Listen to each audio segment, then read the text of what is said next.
Come and take a class at the Alteration. Hello, everybody, and welcome back to another exciting episode of Alter Academy. Today, we have world qualified competitor who qualified on the back of Rapunzel's Tower in an excellent run in Swiss. And he's a former wrestling superstar, an all around good guy, my friend Kurt Spice. Kurt, how are you doing today? And thank you for joining us on Alter Academy. Yeah, thanks for having me. I'm doing good. I'm doing good. Excited to dive into some altars. Yeah, I'm really excited to have you on and talk about the Chernabog deck. And this is an especially exciting time because with all these card reveals coming out, they're really bumping up the power level of this deck with the new tramps and ladies that we've seen. And so, what a great time to have you on and showcase this deck. So, can you tell me about it and some of the tech choices you've made here? Yeah, so you're absolutely right. Chernadogs was already one of my favorite decks to play in this format. It's already a ton of fun, and it seems like with every new card getting revealed, it just gets like another potential piece. So, I love playing the deck in set 7 and really looking forward to it in set 8 as well. The list that I play is more of the aggressive leaning Chernadog list, as opposed to maybe like more of the combo centric versions you'll see with Zero to Hero. So I'm instead just playing 4 Curse Merfolks and more of the aggressive route. Playing 4 Go-Go Tamagos just because the format is very much becoming challenge heavy, and it's also one of your few answers to Diablo, along with Kit Cloud Kicker, who is not something you look to play in every matchup, but when he is effective, he's very effective in this deck. And then, a couple other cards that you don't see in every Chernadog deck. I'm playing 2 Kita, Protector of Atlantis. She's pretty much just like a reverse Cricky in this deck, which is already a really powerful effect. Oh, yeah. And Amethyst is getting pretty popular, and there's a lot of decks, with Merlin Crabs now. And so being able to shut off the Merlin Crab for the turn, and also makes it hard for the crab itself to trade into somebody to give into, to give the challenger 3 is super strong. And it's also a preemptive play in the mirror match. You can play Kita the turn before you think they're going to Cricky and just completely shut that off. Oh, yeah. And then I'm also playing 2 Bare Necessities. So Yeah. most of Ruby decks have shifted away from playing the big Sisu as their board sweeper, and most are just playing 4 Be Prepared. So Bare Necessities isn't really an early game card, but it's just another Ursula Deceiver for that turn before your opponent's going to be prepared. And you really want to set up a Tramp Street Smart Dog, as you're drawing cards against these Ruby decks. So it's just kind of another 5 and 6 piece as a way to get rid of their Be Prepared. Yeah, that's really, really good to know because I don't see this card often in this list, and so I'm glad that you're able to explain that because I would have just been playing this on 2 if I could with a singer, but that's really good advice to be saving that for those powerful Be Prepared turns. Yeah, and so in this deck, if you're playing Bare Necessities to take out a steel removal song, for example, it's really not that much better than just playing another character. There's not really one early game character that you need to keep in play. So I don't really use it as protection like some decks you'll see, like Emerald Amber, Diablo discard decks, for example, use Bare Necessities to protect Diablo. I don't really have that, so early game I'm just looking to ink Bare Necessities. Got it. Yeah, that makes a ton of sense. All right, let's go straight into the altars.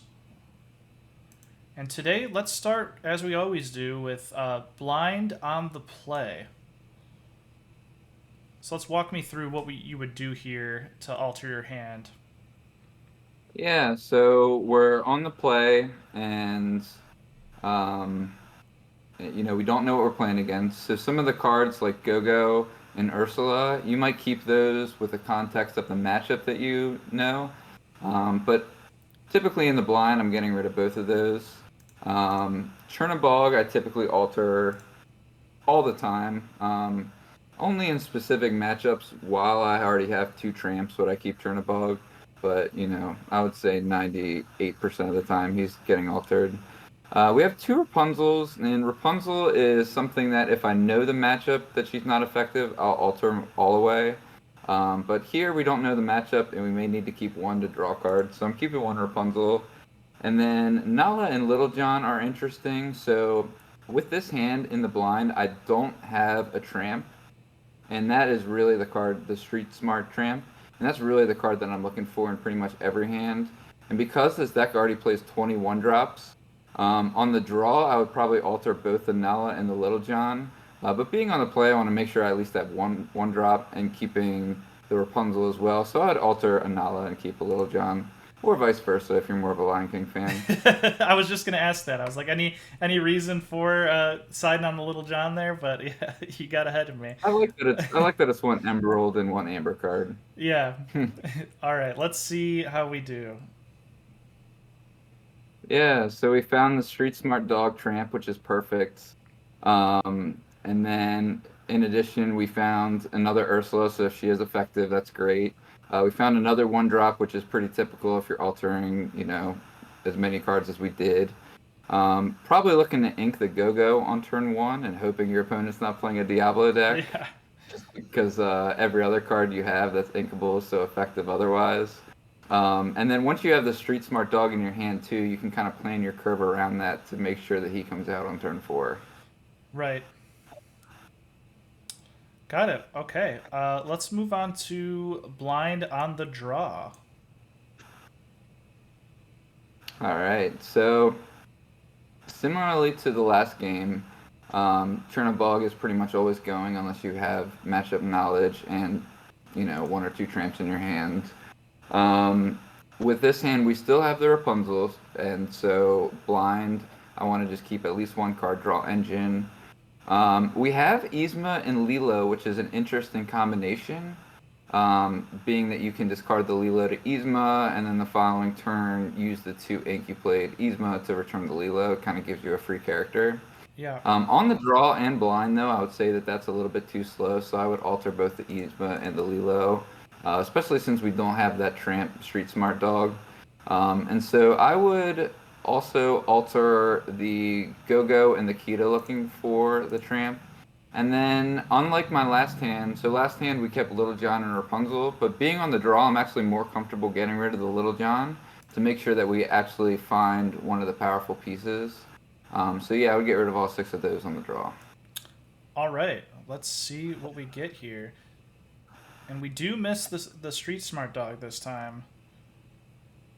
Yeah, and so another big part of it being on the draw is that while you're unlikely to miss on all your 1-drops, you may only find one 1-drop or something like that on the altar, which is an important piece of the deck.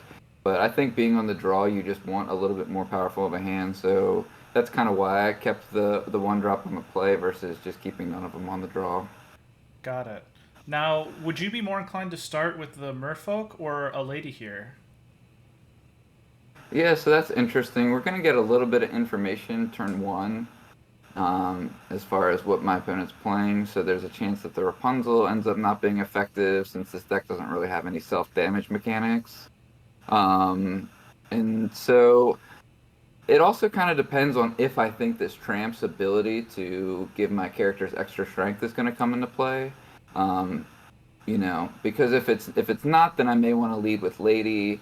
But I would say most likely I'm gonna use the Merfolk just to give it more flexibility when I want to play the Tramp. Yeah, that's where I was leaning to. I was seeing if you were going to convince me otherwise, though. Yeah, but against something like Ruby Sapphire, you pretty much don't need to use Tramp to give your characters extra strength. So I would probably just ink a Rapunzel and play a Merfolk or a Lady. Yeah. Got it. All right, let's move into Ruby Amethyst on the play. Now, I see your Nice. favorite card that we're looking for already, so...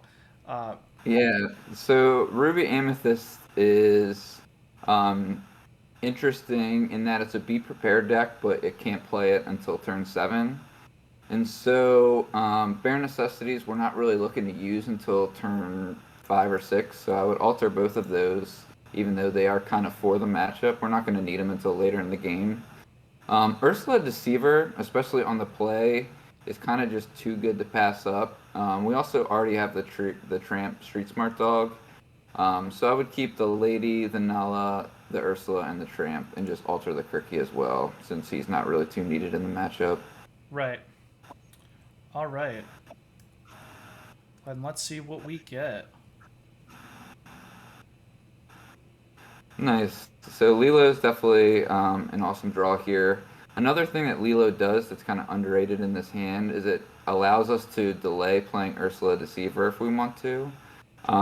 Taking out a Friends on the other side is nice with Ursula, but I think when you already have a pretty decent hand like we do, sometimes it's just better to prolong playing the Ursula for that pivotal Be Prepared turn.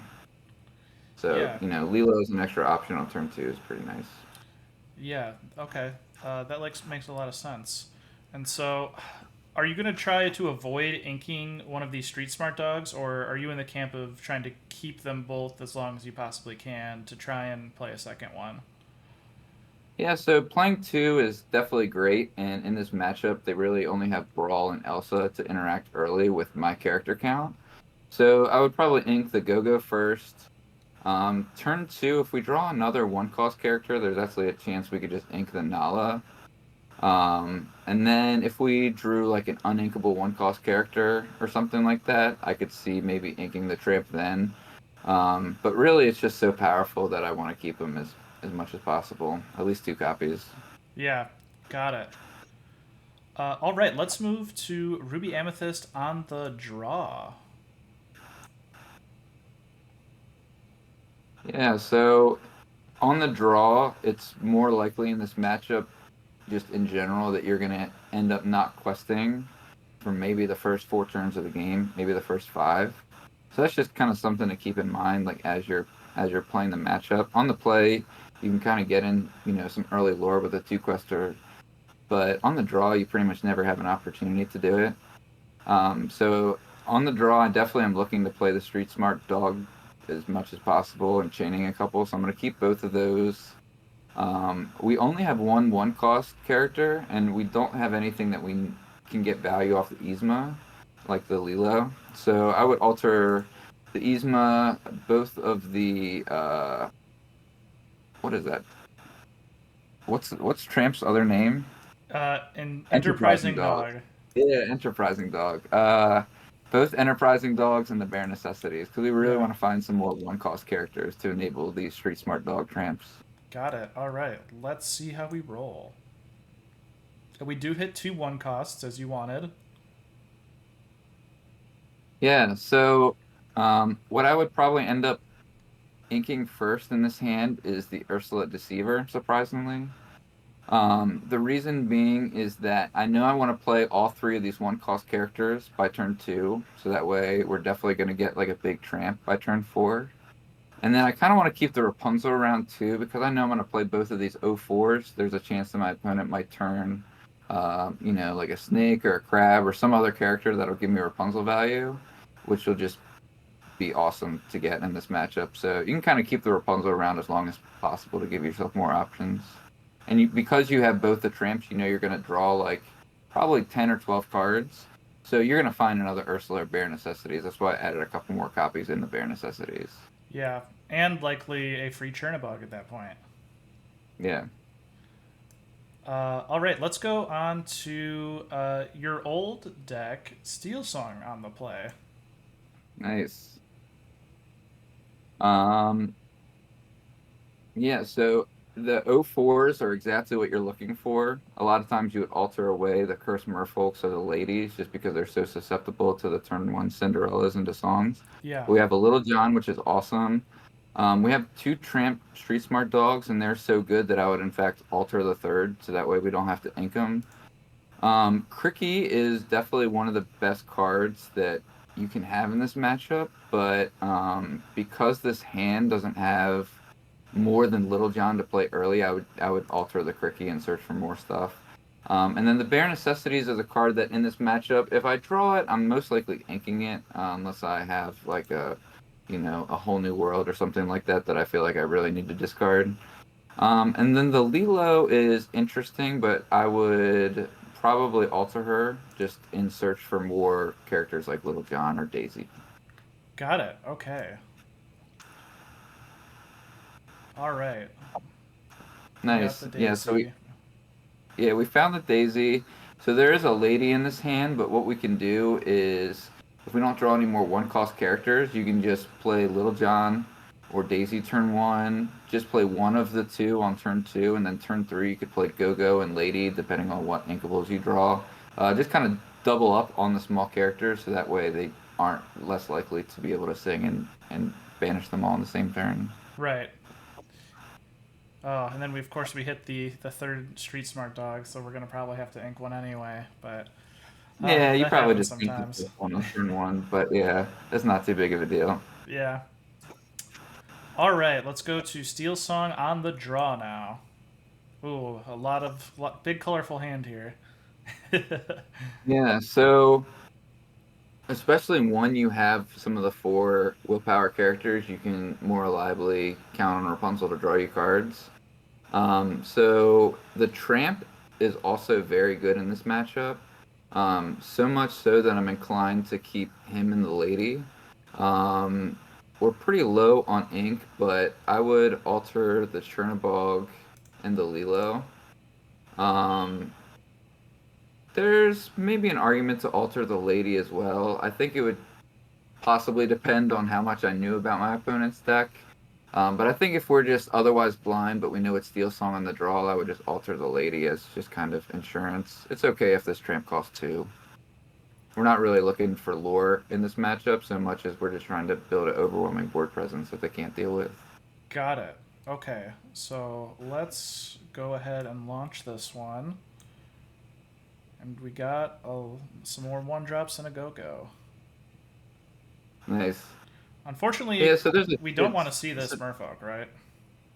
yeah, you don't want to see it, but it's kind of one of those things that this deck always needs a massive one. So you'll probably just play the Merfolk as your last one cost character wherever Yeah. that fits in the curve. So we'll probably play Daisy, Little John on turns 1 and 2, and kind of just go from there. Got it. Okay. Now let's go fight your teammate DKP's list on the play. Yeah, so Ruby Sapphire is an interesting matchup. Back before the bans happened in the set 7 metagame, one of the most important cards against Ruby Sapphire was Kit Cloud Kicker, because he would return the human Sisu back to their hand before they could shift Sisu.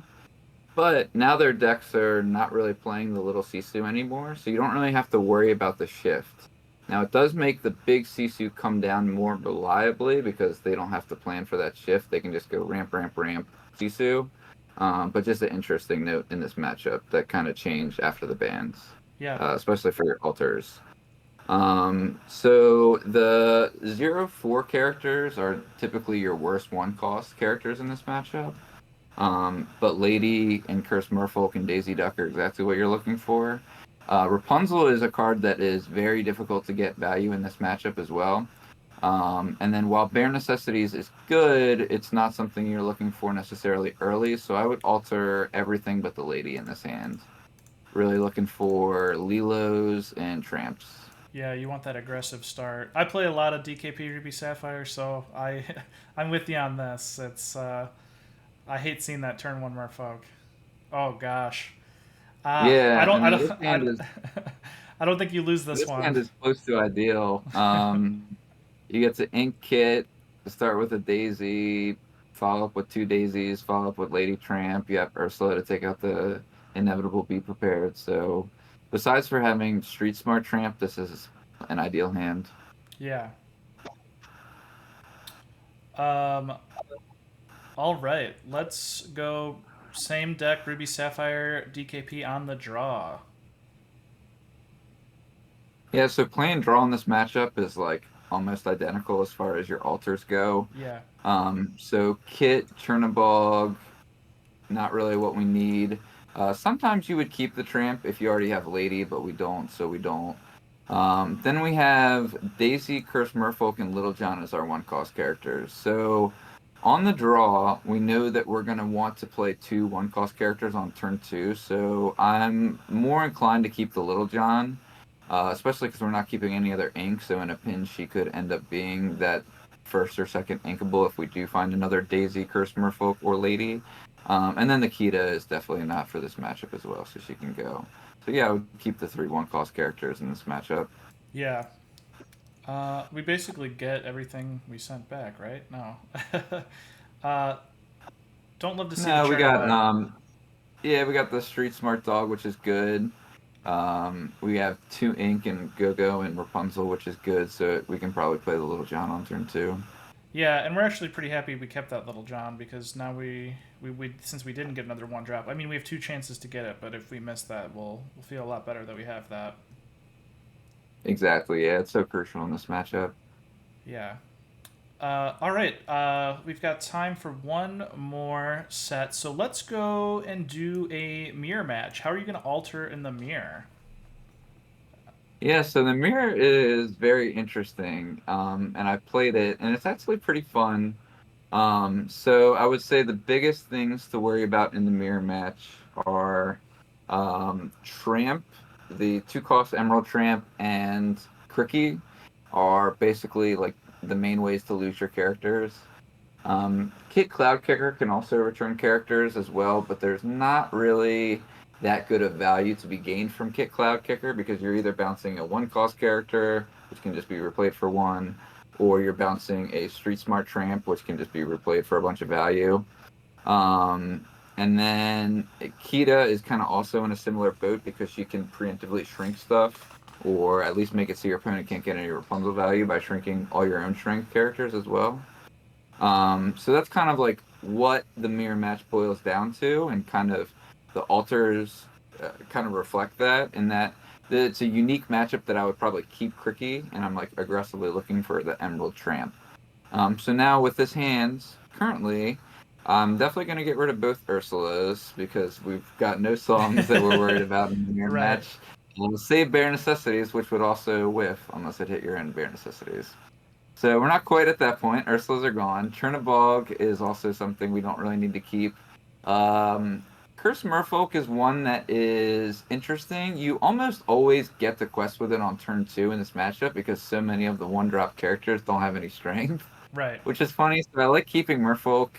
I'd actually get rid of Daisy Ducks in this matchup because she just draws your opponent too many cards. Yeah. And you already have a couple 1-drops, so it's no problem. Now, the thing this hand is missing is like a power play. You don't really have Rapunzel, you don't have the Streetwise Tramp, you don't have Cricky, so I'd actually get rid of Little John and Nala as well and only keep Curse Merfolk in the mirror. Got it. Okay. Yeah. We just want to dig for some power plays and not just kind of limp there with an not a bad start, but a good start for sure. But then with no follow up. So I see what Yeah, you're going you for. don't need a perfect curve in the mirror. You pretty much just need a curve that gets 4 characters by turn 4. There's not a lot of interaction, so as long as you're not, haphazardly questing, they're probably going to stick. And then you just kind of need to like chain those power plays together for a winning line. So here we did get a couple in Rapunzel and the 2 Street Smart Tramps. Yeah, this looks pretty good. All right, and for our last one of the day, let's do on the draw mirror. Yeah, so here we have the Enterprising Tramp, which is definitely great, and it makes having a 0/4 a lot better. Rapunzel is also pretty useful in the mirror match just because it's one of the few ways to draw cards, and there's typically a little bit of ways to get Rapunzel value. You can kind of like, aggressively quest with something in order to turn a character like Kit Cloud Kicker. And you said this was on the draw, right? Right. Sweet. So Kit Cloud Kicker is something that in some matchups gains you good value on the draw. Like let's say you're playing against like an Emerald Steel deck and you can bounce Ursula or Diablo. That's awesome. But here, it's not really doing much on the draw. I'd be more inclined to keep it on the play. So I would get rid of Kit, Lilo, Chernabog, and then I would get rid of one of the Little John or Nalas. um, just to kind of dig for some extra cards. But I would keep the Nala, Tramp, and Rapunzel. All right. Yeah, I can get behind all that. Let's see what we get. Oh, not really what we want. But, Yeah, a eh, couple more 0/4s, but um, really the just having 3 1-cost characters to lead into the Tramp Enterprising Dog turn probably means that you'll be able to get rid of a good quester, which is nice. yeah, for sure. All right. Well, that wraps up our Alter Academy episode for today. But I do have a special announcement. The good folks at World Class Cards have given me some giveaways to give out. And so, in the next couple weeks, if you like and subscribe the channel, I'll be giving out a first chapter box. I believe, it's either Japanese or Chinese. I unfortunately uh, do not read the language, so you'll be getting one of them. And then what I'm really excited for, so we'll launch on that episode, and then after that, we'll be giving out this Disney Famous card, which is a prototype from set 1 that they used to originally design the game. And these are extremely rare and a really cool piece of Lorcana history. So please leave a comment. You'll be entered in to win this. Kurt, thanks for being on. Appreciate your support from World Class Cards as well. They've been really helping my show out. And so, is there anything you want to say? I'll give the floor to you to throw any shout-outs and whatnot. Yeah, I mean, definitely shout out to Team World Class Cards and Robert over at World Class Cards just for, we're ultimately trying to raise the entire Lorcana community just by putting out more content and, ways to kind of share some of our secrets with the world as far as the team goes. So shout outs to them. And then also just kind of in speaking with like raising the community, if you're on the East Coast, Ink Inc., who's a local team of mine, has really been active in running tournaments, and they're hosting a tournament for the release of Reign of Jafar at the beginning of June. So if you're on the East Coast and you're looking for a sweet tournament, Ink Inc. is trying to deliver. Yeah, and I believe that reminds me, you ran a charitable Lorcana tournament a couple weeks ago, and so that was really exciting. What charity did that go to? Yeah, that was for Camp Opportunity. So it's just a local charity that helps, with kids with dealing with hardships in their life, sending them to camp. And so World Class Cards was a sponsor, Ink Inc. was a sponsor, as well as a couple local stores. Yeah, and it was great. We ended up raising, it was about like $3,500 from the event in person and all the online donations as well. That's huge. So shout out to everybody that helped donate, and it was so fun and such a success that we're definitely looking to host one every spring. Oh yeah, that's an incredible story, and what a great amount of money. And thanks for doing that. It's when I joined Lorcana and started getting there, I didn't think that there'd be like opportunities like this to just like help out the community from playing card games, but you kind of have led the way in these amazing opportunities. So thank you for being a great pillar of this community. And I think most importantly, good luck at Worlds. Like I'll be rooting for you. Maybe you can come home a world champion, and we can get back for another episode, kind of showcasing the altars you've went through in your hands there. You know what? Let's just make it a date. Let's set aside the date. Let's plan as though I'm gonna win it all. Sounds good. Thanks, Kurt. And for everybody here, this has been another great episode of Alter Academy. We'll see you next week, and make sure you like and subscribe to get qualified for those giveaways.